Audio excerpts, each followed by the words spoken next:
The legend of white snake episode 20। जैसा कि हमने पिछले एपिसोड में देखा कि मिस लैंग रोते हुए लॉर्ड शू के पास जाती है और कहती है कि प्रिंस ने उसके साथ बदतमीजी करने की कोशिश की, जिसकी वजह से याओ याओ बाई ने उसे मार डाला। तभी वहाँ प्रिंस के सिपाही और बाकी सभी लोग आ जाते हैं और सबसे कातिल का नाम पूछते हैं। तभी लॉर्ड शू सारा का सारा इल्जाम अपने सर ले लेता है और खुद काल कोठरी में बंद हो जाता है और किसी के भी पूछने पर वो कुछ भी बताने से इनकार कर रहा था। फिर ग्रीन एम्परर और मास्टर को दिखाया जाता है जो कि आपस में ज़ीशुआन और लीचू के बारे में बातें कर रहे था। वहीं कीशाओ क्रेन का बेसब्री से इंतजार कर रहा था। अब क्रेन वहां आती है और कीशाओ को व्हाइट मून फ्लावर देती है। और अब आगे इस एपिसोड की शुरुआत में हम याओ याओ बाई और माउंटेन किंग को देखते हैं जो कि लॉर्ड शू को फांसी से बचाने की योजना बना रहे थे। अब वो दोनों ही जेल में जाते हैं ताकि वो लॉर्ड शू से मिल सके। याओ याओ बाई कहती है कि क्या आप सच जानते हैं कि असली कातिल कौन है? इस पर लॉर्ड शू कहता है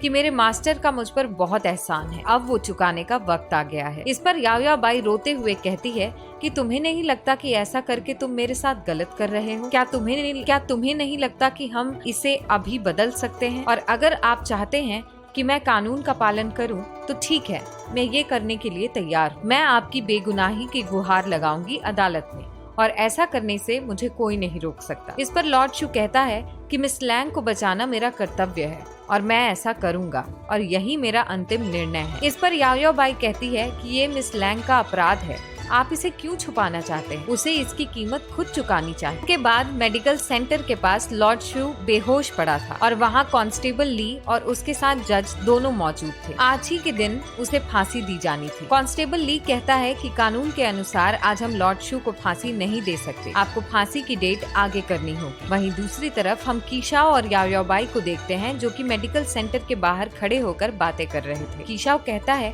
कि कोमा में होने के कारण फांसी को कुछ वक्त के लिए रोक दिया जाएगा। और अब याओ याओ बाई कीशाओ से पूछती है कि ये सब तो ठीक है, लेकिन आपको व्हाइट मून फ्लावर कहाँ और कैसे मिला? अब वो इस फूल के बारे में बताती है कि अगर गलती से भी कोई इसे खा लेता है तो वो 3 दिन और 3 रात तक बेहोश हो जाता है। वहीं दूसरी तरफ हम देखते हैं कि सभी लोग लॉर्ड शू को लेकर काफी चिंतित थे, जिसकी वजह से आपस में सभी बहस कर रहे थे। तभी वहाँ मिस लैंग आ जाती है और सभी से कहती है कि आप लोगों की तरह मुझे भी लॉर्ड शू की चिंता है, के लिए हमें सबसे पहले याओ याओ बाई को रास्ते से हटाना होगा। ऐसा कहकर वो सभी को याओ याओ बाई के खिलाफ भड़काती है और खुद प्रिंस की बॉडी को देखने चली जाती है और कांस्टेबल ली से कहती है कि मैं केवल इसे देखने आई हूँ, क्या तब तक आप दरवाजे पर रहकर रखवाली कर सकते हैं? और अब कांस्टेबल ली वहाँ से चला जाता है। तभी उस कमरे में अचानक से होंगशिन प्रकट होती है। वो आखिरी बार प्रिंस को देखना चाहती थी। वहीं दूसरी तरफ हम कमरे के बाहर याओ याओ बाई, माउंटेन किंग और कीशाओ को देखते हैं जो कि होंगशिन को खोजते खोजते वहाँ पहुँचे थे। उन्हें पूरा विश्वास था कि होंगशिन आखिरी बार प्रिंस से मिलने जरूर आई। तभी अचानक से मिस लैंग चिल्लाती हुई कमरे से बाहर निकलती है और एक बार फिर से झूठ कहती है और इस बार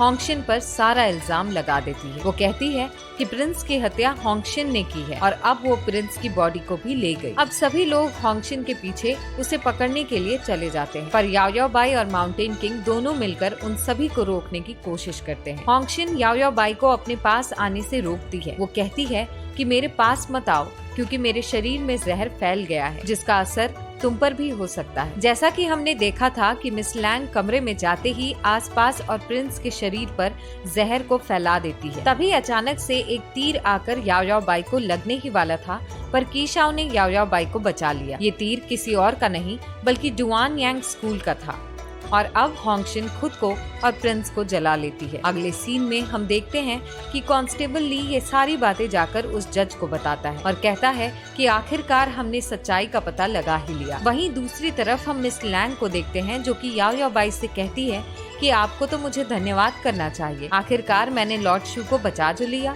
इस पर याओ याओ बाई कहती है कि मैंने कभी नहीं सोचा था कि तुम सिर्फ मुझे अपने रास्ते से हटाने के लिए प्रिंस की हत्या कर दोगी। अब हम लॉर्ड शू को देखते हैं जो कि अब होश में आ चुका था। वो अपने पास बैठी याओ याओ बाई से पूछता है कि मैं कब से बेहोश और वो उसे बताती है कि अदालत ने आपको निर्दोष घोषित कर दिया है। अब इन दोनों के बीच कुछ बहस होती है जिसकी वजह से याओ याओ बाई वहाँ से गुस्से में चली जाती है। बाहर काफी बारिश हो रही होती है। वहीं दूसरी तरफ हम दानव सम्राट को देखते हैं जिसके पास उसका आदमी आकर उसे ये बताता है कि लॉर्ड शू फांसी की सजा से बच गया है। हमने तो ये सोचा भी नहीं था कि लॉर्ड शिव फांसी की सजा से बच जाएगा। इसके बाद दानव सम्राट अपनी बीती हुई बातें याद करता है कि किस तरह से सभी ने मिलकर उसकी बेइज्जती की थी। वहीं दूसरी तरफ याओ याओ बाई खुद भी जी शुआन को याद कर रही थी, के साथ की हुई सारी बातें याद कर रही थी और ये सोच रही थी कि पिछले जन्म में जब मैं एक मॉन्स्टर थी तब तुम्हें मेरे मॉन्स्टर होने से कोई प्रॉब्लम नहीं थी,